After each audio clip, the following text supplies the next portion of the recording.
Kak Asnia, okey Kak, boleh tak saya nak minta testimoni Kak sikit apa berkaitan aloe vera gel, suplemen aloe vera di mana alhamdulillah dengan asap aloe vera yang menyembuhkan akak daripada breast cancer stage 4. Okay, Kak. Waalaikumsalam warahmatullahi wabarakatuh.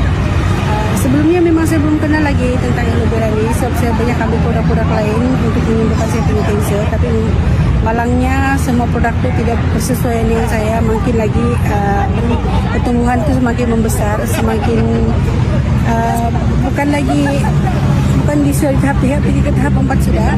Akhirnya anak buah saya daripada ada sahabat yang saya dikata cuba di aloe vera. Mula-mula saya cakap dengan dia, saya tidak tahu di mana saya mau beli itu aloe vera. Dia cakap ada agent di Sendakan, dia bagi saya buat nombor telefon si Ponjer. Saya pun hubungi Ponjer membawa saya bertemu dengan Puan Mek. Akhirnya saya pun mencuba.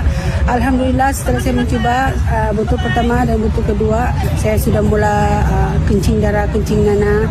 Lepas tu saya rasa saya sudah boleh berdiri sendiri, duduk sendiri tanpa sokongan suami, tanpa sokongan anak-anak.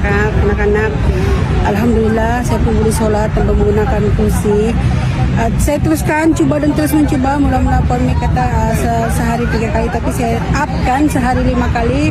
Bukan lagi 60 ml, lebih daripada 60 ml saya minum setiap kali saya minum. Pada bulan berapa ya? Pada bulan 5 2021 doktor sahkan saya punya kanser tu sudah mula mengecut, alhamdulillah. Kemudian yang bulan 7 tu doktor cakap sudah mengecil lagi. Lepas tu bulan 1 2020